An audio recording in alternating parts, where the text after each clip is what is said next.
오늘은 이 책의 5쪽입니다. 5쪽이고요. 조금 같이 생각해 볼 필요가 있는 얘기들만 모아서 여기에다 이렇게 2페이지로 정리를 다시 한번 해봤습니다. 이야기할 건 많은데 아무리 책으로 만든다 그래도 이게 한계 배정된 그 분량이 있어서 다 담지를 못했어요.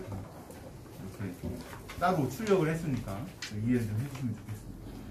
오늘 나눌 이야기의 첫 번째 주제는 무엇이 장애인가? 장애를 어떻게 판단하고 판별할 수 있는가?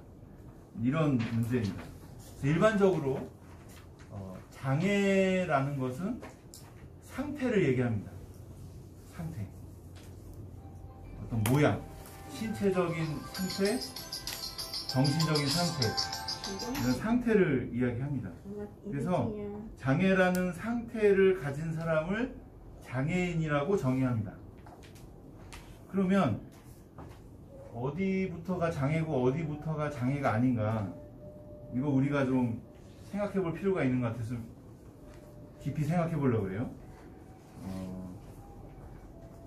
제가 지난주에 WHO의 장애 기준에 대해서 언급을 했어요. ICF라는 새로운 기준을 20년 전에 만들었다. 20년 전에 만든 거를 새로운 기준이라고 얘기하기는 좀 어렵겠지만, 아직 우리나라에는 이 개념이 널리 보급되어 있지 않아서 제가 그렇게 표현을 했습니다. 네 가지로 볼 수가 있는데요. 첫 번째는 신체적으로 기능이 안 되는 상태입니다. 여기 나눠드린 그 종이에 여기 동그라미 1, 2, 3, 4를 지금 하고 있는 거예요. 제일 위에. 기능적으로 좀 안 될 때 요거를 장애라고 표현하고요. 두 번째는 이게 이제 활동이 또 안 되는 경우가 있어요. 어떤 행위가 안 되는 경우가 있어요. 이거를 기능하고 조금 구별하고 있는데, 어쨌든 어떤 기능과 활동 면에서 제한되는 상황, 요것도 장애라고 표현을 합니다. 요 두 가지가 원인이 돼서 기능과 활동이 잘 안 되는 것 때문에 다른 사람들과의 관계, 어떤 사회적 활동에 참여가 어려운 상황이 있습니다. 이거를 또 장애라고 합니다. 그리고 그 ICF 개념이 도입되면서 동그라미 4번이 포함이 된 거예요.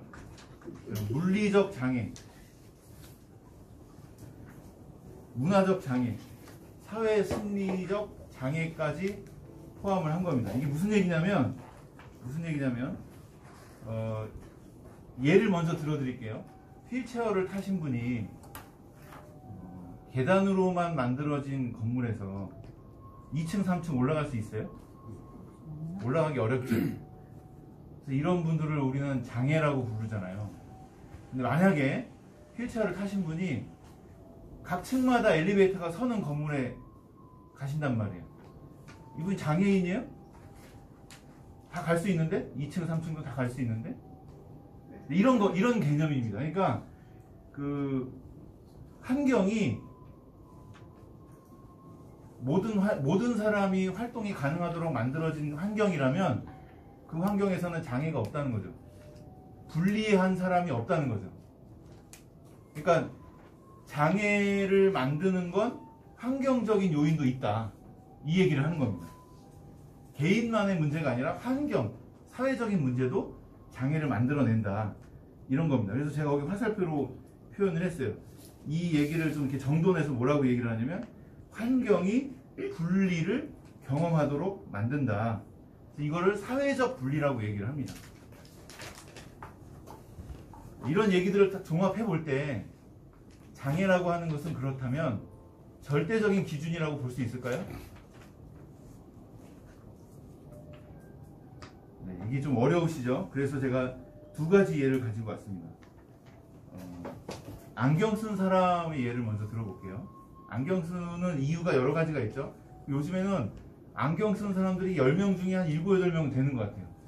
나이 든 분들은 거의 다 쓰시고요. 그죠? 젊은 친구들, 어린 아이들도 많이 쓰니까 굉장히 많은 분들이 안경을 쓰는 것 같아요. 근데 안경 쓰는 분들을 전부 다 우리가 장애인이라고 부르나요? 장애인이라고 부르지 않아요. 근데 우리가 갖고 있는 개념으로 보면 기능이 안 되는 거잖아요, 눈이. 그죠? 그럼 장애인 맞네. 이게 지금 우리가 갖고 있는 사고방식이에요. 이걸 깨야 돼, 이거를. 좀 더 구체적으로 예를 들어 볼게요. 안경을 쓰는 이유가 이제 여러 가지가 있는데, 가까운 게 안 보이는 분들이 있어요. 가까운 게 안 보이죠. 이제 나이가 40 넘어가면서부터 자꾸 이렇게 되죠, 이렇게. 또 어떤 분들은 멀리 있는 게 안 보여. 가까운 건 잘 보이는데 멀리 있는 게 안 보여갖고 막 이렇게. 어린 아이들이 이런 경우가 좀 많죠. 그럼 가까운 게 안 보이는 게 장애예요? 멀리 있는 게 안 보이는 게 장애예요? 똑같이. 아, 이거 진짜 구분하기 어렵네. 그럼 가까운 것도 안 보이고 먼 것도 안 보여. 그러니까 막 이렇게 좀 막 두 개, 세 개로 상이 겹쳐져서 보이는 분들이 있어요. 난시 같이. 이것도 장애라고 할 수 있나? 참 어렵네. 뭐가 장애지? 한 가지만 더. 초록색, 빨간색 구분이 안 되는 사람도 있어요. 네, 정록 생맹. 이분도 장애인이에요? 그것도 아니라. 야, 이거 어렵네. 어려워. 그러면 조금 더 쉬운 예를 들게요. 우리가 이렇게 팔 가지고 이렇게 여러 가지 활동을 하잖아요. 팔을 이렇게 쫙 폈을 때 이게 180도예요. 근데 어떤 분은 쫙 폈는데 이렇게밖에 못 펴. 요거밖에 안 돼. 요거 장애예요? 장애 아니에요? 아니. 어떤 분은 딱 폈는데 요렇게밖에 안 돼. 이거 장애예요? 장애 아니에요? 장애예요. 이거 장애예요? 아니. 그냥. 요게 장애예요? 아니요. 그럼 요만큼 되는 사람은? 아니요. 장애이지 않나? 근데 우리 저 TV에 보면 긴 열전 이런 거 있어요. 긴 열전. 팔을 쫙 폈는데 이걸 넘어서서 이렇게까지 펴지는 사람이 있어. 막 팔이 잘 돌아가고 막 뒤로도 목이 돌아가고 뭐 이런 사람도 있어요. 이분도 장애인이에요? 아니요. 아니 왜 180도가 아니라 막 240도 이렇게 가는데 평범하지 않잖아. 이거 장애인이지. 장애인 아니에요? 장애인이 잘 모르고 나는 우리 여기서 한번 실험을 해볼까요? 엄지가 여기 팔목에 닿는 분 있는지 없는지 한번 볼게요. 가끔가다 있어 보니까 이렇게 꺾어가지고 여기는 없네. 여기는 없어. 이게 여기 닿는 분들 있어요. 이게 여기 닿는 분들. 이거 장애인이 아니에요? 네. 다시 얘기로 돌아오겠습니다. 이렇게 장애라는 건 절대적인 기준을 세우기가 어렵습니다. 상대적인 개념입니다. 다른 사람하고 비교해서 장애라는 걸 결정하는 거지 어떤 명확한 기준을 세우기가 어렵다는 거예요. 그래서 우리나라 법에서는 이 팔의 각도, 이 펴지는 각도 요걸 가지고 기준을 정해놨어요. 사회적으로 볼 때 활동이 매우 불편하다.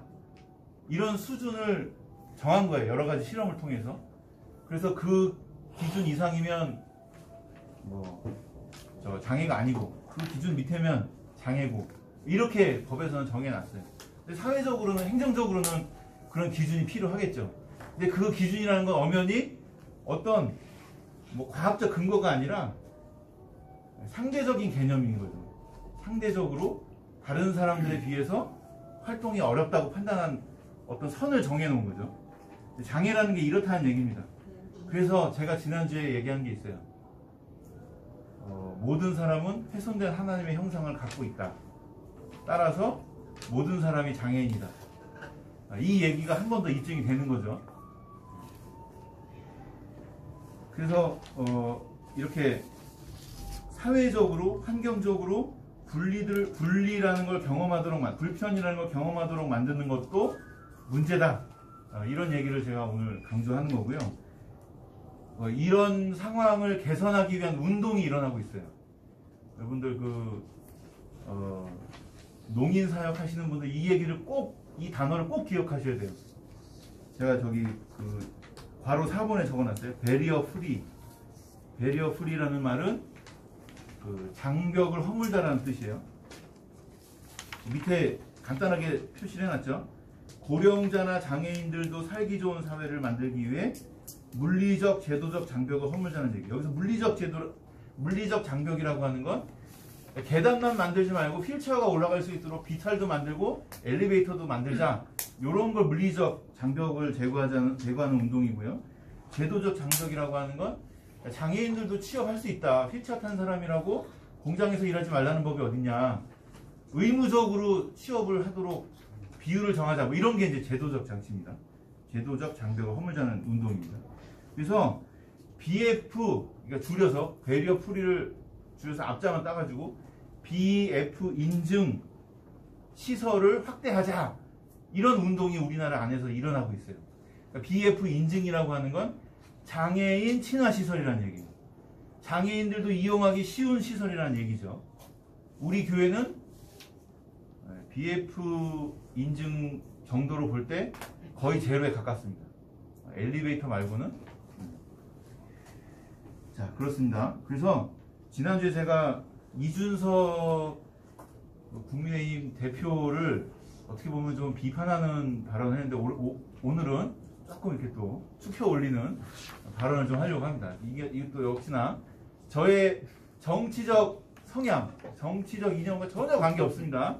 오로지 장애인 중심으로 지금 판단을 하는 겁니다. 장애인 단체가 우리나라 여러 개가 있어요. 이준석을 지지한다. 이준석이 돕고 있다. 이런 단체가 있는데 그 단체 이름이 한국지체장애인협회. 줄여서 지장협이라고 부릅니다. 재밌는 게 지장협은 정치적으로 볼 때 보수단체인데요. BF 인증 확대 운동을 하고 있어요. 당연한 거죠, 그죠? 해야 되죠. 근데 지난주에 제가 조금 이렇게 옹호했던 전장연이라는 장애인 단체, 전국 장애인 차별 철폐 연대. 이 단체는 이상하게도 BF 인증 확대 운동을 안 해요. 재밌죠? 정치적으로는 진보 성향의 단체가 맞아요. 근데 이런 데서 왜 이런 걸 안 하지? 이유는 잘 모르겠어요. 이유는 모르겠는데 겉에서 보는 입장에서 지금 말씀을 드리는 거예요. 그래서 이 BF 인증 운동이 좀 확대돼야 될 필요가 있습니다. 특히 청각장애인들, 농인들 입장에서는 어떤 게 필요하냐면 우리 농인들이 영화 매우 좋아합니다. 근데 극장에 가기가 어려워요. 맞아요. 왜 어렵냐? 우리 한국 영화 얼마나 재밌는 거 많아요. 한국 영화에는 자막이 안 나와. 안 나와. 전부 외국 영화에만 자막이 나와. 그래서 BF 운동에 맞춰서 무료 상영하는 그 시간이 있어요. 장애인들, 우리 저 농인들 와서 봐라. 거기 한국 영화도 다 자막이 나오고요. 또 시각장애인도 그 영화를 같이 볼 수 있게 해요. 그냥 보는 게 아니라 듣는 거죠. 그래서 제가 가서 이렇게 앉아서 보다 보면 자막이 나와서 참 좋은데 그 시각장애인들을 위해서 지금 주인공이 문을 열고 들어가고 있습니다. 뚜벅뚜벅. 지금 먼 산을 쳐다보면서 우울한 표정을 짓고 있습니다. 이런 해설이 계속 나와. 시각장애인은 안 보이니까 그게 좀 필요하잖아요. 그래서 그런 경험도 좀 해보시고 그런 그 영화들을 좀 많이 볼 수 있게 좀 이런 장치들이 좀 확대가 돼야 될 것 같습니다. 그래서 베리어 프리라는 것도 좀 오늘 좀 기억해 주시면 좋겠다. 그런 의미에서 좀 길게 설명했습니다. 이제부터는 뭐 길게 설명할 게 없고요. 쭉쭉 진도를 나가겠습니다. 두 번째 꼭지는 장애인 통계와 관련된 얘기고요. 뭐 교재에 기록되어 있는 것처럼 그 정도 숫자입니다. 전체 장애인의 숫자가 우리나라 국민의 5% 정도 되고요. 가장 높은 비율은 그 중에 절반 정도 지체장애인, 뭐 팔이나 다리, 뭐 허리 이렇게 문제가 있는 그런 분들이고요. 우리가 관심은 청각장애죠. 농인들의 수가 여기는 이제 난청인도 포함입니다.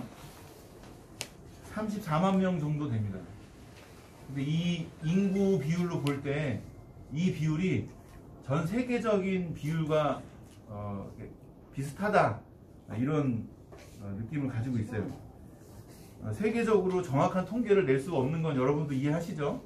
네. 우리나라 같이 이렇게 좀 잘 돼 있는 국가 같으면 통계가 쉬울 텐데 통계를 낼 수 없는 나라들이 많으니까 추산하는 겁니다. 추산. 근데 그런 추산을 포함할 때 이 비율이 거의 비슷하다. 세계적으로도 비슷하다. 이렇게 보실 수 있을 것 같아요.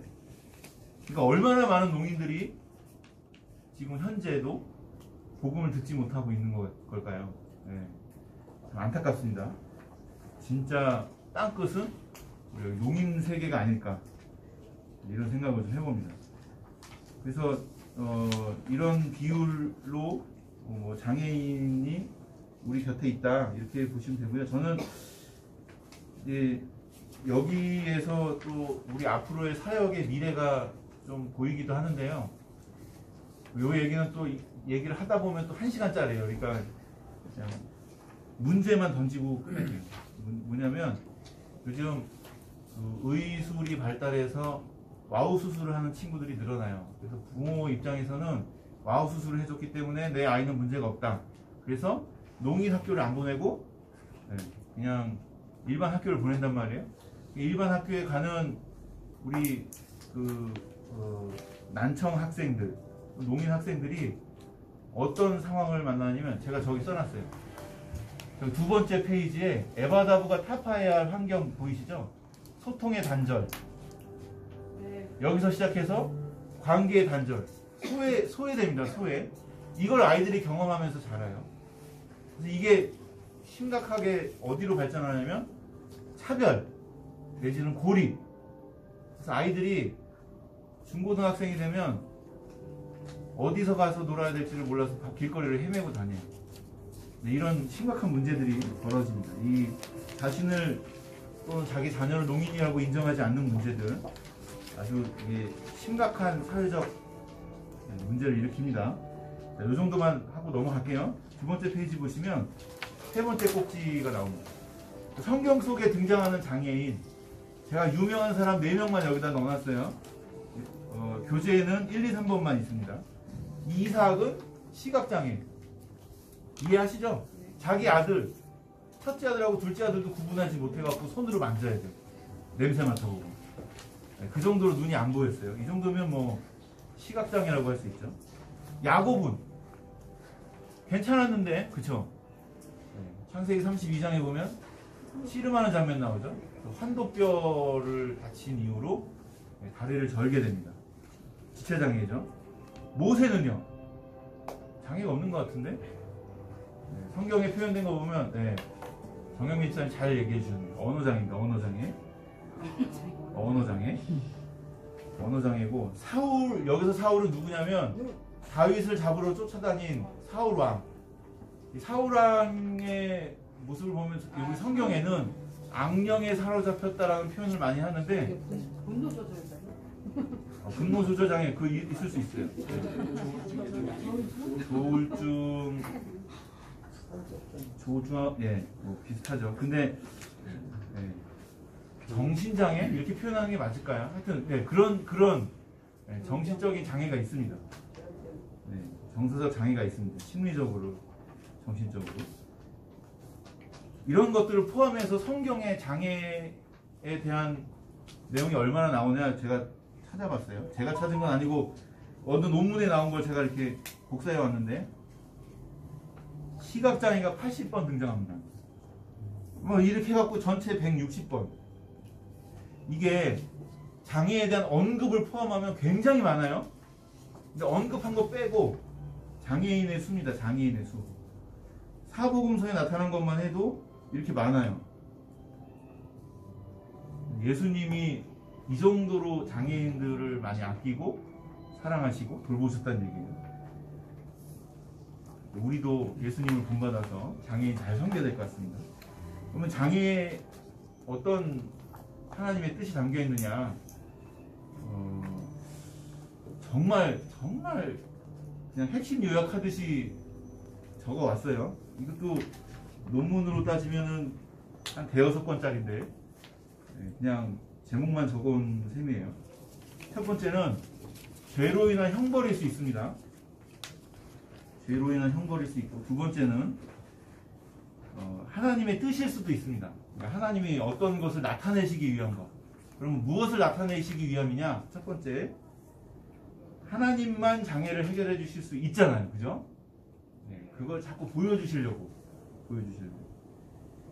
반대로 동그라미 3번이 거기에 이어지는 얘기인데, 인간의 능력으로는 장애를 극복할 수 없다.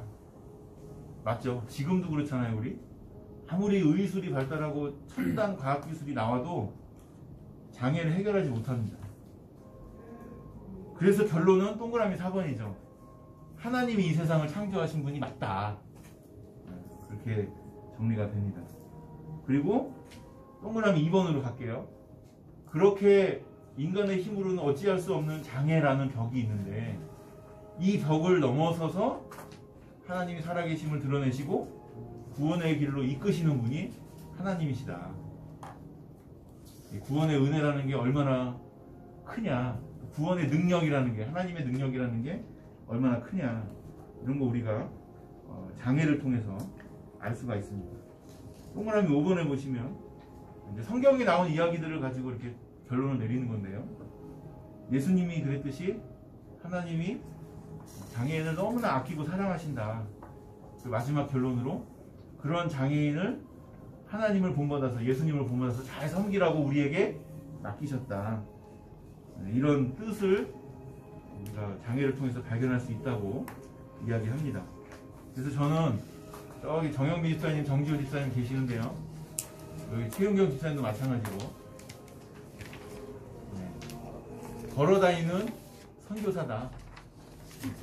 네. 아멘. 걸어다니는 복음 광고판이다. 이렇게 생각합니다. 가시는 곳마다 복음을 전하는 전도자다. 이렇게 생각합니다. 자, 이 정도로 오늘 이야기를 마치도록 하겠습니다.